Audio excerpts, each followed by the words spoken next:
તમને ખબર મને 2-3 દિવસથી ભૂખ નહીં લાગતી પણ તો હું એડજસ્ટ કરીને ખાઈ લઉં.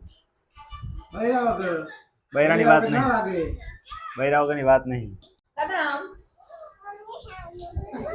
મમ્મી ના હમ ખાયો અરે. તો રામ રામ બધાને. તો કેમ છો બધા મજામાં જશો? તો ફરીથી તમારું એક નવા બ્લોગમાં સ્વાગત છે. તો આપણે આવી ગયા છીએ જમવા, અને જમવામાં એમ કહેવાય ને તો આ તો ખાલી બધું ફોર્માલિટી માટે જમવું પડે છે, બાકી હમણાં ભૂખ જ નહીં લાગતી. હવે એનું કારણ તમે સમજી શકો, સમજદાર હશો એ સમજી ગયા હશે. સમજ રહ્યો. તો અત્યારે એમ કે ખાવા થોડુંક એવું લાગે, એવું બધા કે કરે કે ખાઈ લો ઊભા પગે ખાઈ લો, એટલે હું ખાવા હવે ઊભો ખાઈ લઉં ઊભા પગે. મગનું શાક બની ગયું છે અને રોટલી પડી છે, અને વાગી ગયા છે કંઈક 2-2:30 વાગી ગયા છે. ઘડિયાળ ક્યાં ગયા? હા આ બધું ઘડિયાળ 2-2:30 વાગી ગયા. અને હવે આપણે જમવાનું. તો હમણાંથી એવું કોને કે ખાવા જ નહીં ભાવતું, રાતે પણ એવું જોઈએ કે ખાવું ના ખાવું. અને હમણાં તમને ખબર છે બ્લોગ પણ ઓછા આવતા હશે આપણા, તો એનું રીઝન તમને ખબર છે. ચાલો થોડું ખાઈ લઈએ, થોડું ઘણું, બહુ નહીં. તો બપોરે નોકરીએ ગયા ને હવે આપણા ઘરે આવી ગયા છે ને ઘરે આવીને ખાવાની કોઈ વ્યવસ્થા હાલ કહેવાનો મતલબ મારે જે ખાવાનું મને ભાવે ને એ ઘરે બનાવ્યું નહીં હાલમાં. ફાંજિયાને એવું બનાવ્યું, ફાંજિયા આપણાને ઓછા અનુકૂળ આવે, અને ફાંજિયા તમને બતાવું પછી છેલ્લે. તો હવે જઈએ રાણાના તા ખાવાનું શું બનાવ્યું છે ઉપર, અને ઉસીનું માગતા જઈએ. રાણા ખાવાનું શું બનાવ્યું? એક્સ્ટ્રા હે તો બોલ્યો આ કે રમે હેરો બોલો તું શું કરે હે? તો આપણે શાક માંગવા આવ્યા છીએ તમે. શાનું પડ્યું હોય વાંધો નહીં, સ્ટોક હે હાલમાં, વાંધો નહીં, સ્ટોક હે. હા બોલ્યો જેઠાલાલ જોવા તારમાં. તો હવે આપણે આવા દાડા આવી ગયા છે હમણાં, તમને ખબર જ છે એનું કારણ શું છે. તો ફાઇનલી આપણે શાક લઈ લીધું અને શાક લઈને આપણે જઈએ જમવાની સોરી વારું કરવા. તો ચિરાગને આવે છે ઊંઘ, પણ એની મમ્મી ફુવારોનું નામ લેતી નહીં, ખાવાનું બાકી એને ખબર નહીં પડતી એટલે કઈ. તો ખાઈ લે પેલા તું, નકરો આડો કરતા થઈ ગયો. Hello YouTube family.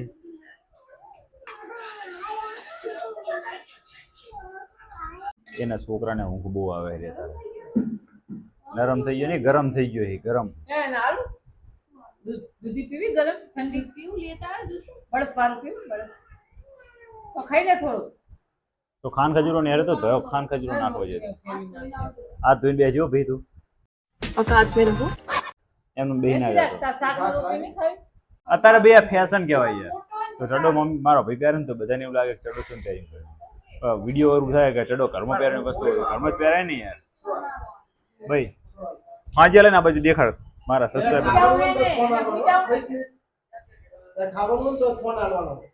હારું કોઈ દે ખાઈશ ને પેલા કે ખાઈશ ને કાકુ કના હમ आओ मम्मी नाम ना खो મમ્મી ના હમ ખાય મારો બેટો, कना हम મમ્મી ના હમ ખાય અરે. मम्मी हम તો કહી દે લાઈક કરો શેર કરો આ બાજુ જા, આ આ કહી બાજુ દે તો જ કરી દેવાનું.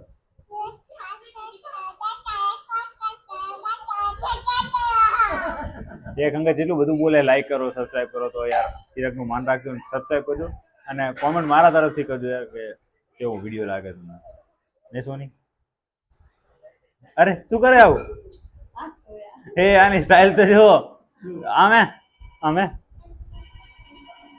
આમ પેલા પાણી દેવાનું આમ નાખવાનું, આગળ હાથ ધોવાની રીત હોય છે. તો ચલો થોડું સારું કરી લઈએ. તો ઉતાવળમાં તમને બતાવવાનું ભૂલી ગયો કે આજે અમારે મસ્ત શું કહેવાય ફેમસ આઈટમ બનાવી ને ભાઈ, હાથ બનાવી ફેમસ આઈટમ કહેવાય ને, જે તમારી બાજુ જો બનતી હોય તો ખબર નહીં પણ અમારી બાજુ આ બને અને અમે અમારી ભાષામાં ફાંજિયા કહીએ ને સોની. તમારી ભાષામાં શું કહો તમે?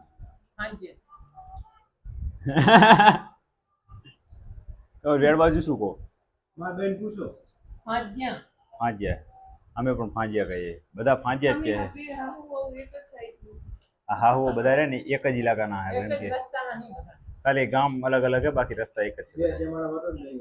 તો ચલો આપણે વારું કરી લઈએ. મસ્ત ફાંજિયા બનાવ્યા તો 2-3 ટ્રાય કરીએ. તમને ખબર મને 2-3 દિવસથી ભૂખ નહીં લાગતી પણ તો હું એડજસ્ટ કરીને ખાઈ લઉં.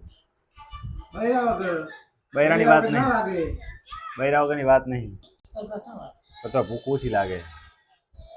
તો ચલો થોડુંક નાસ્તા પાણી કરી લઈએ, ખાવાનું જ બધું મૂળ નહીં.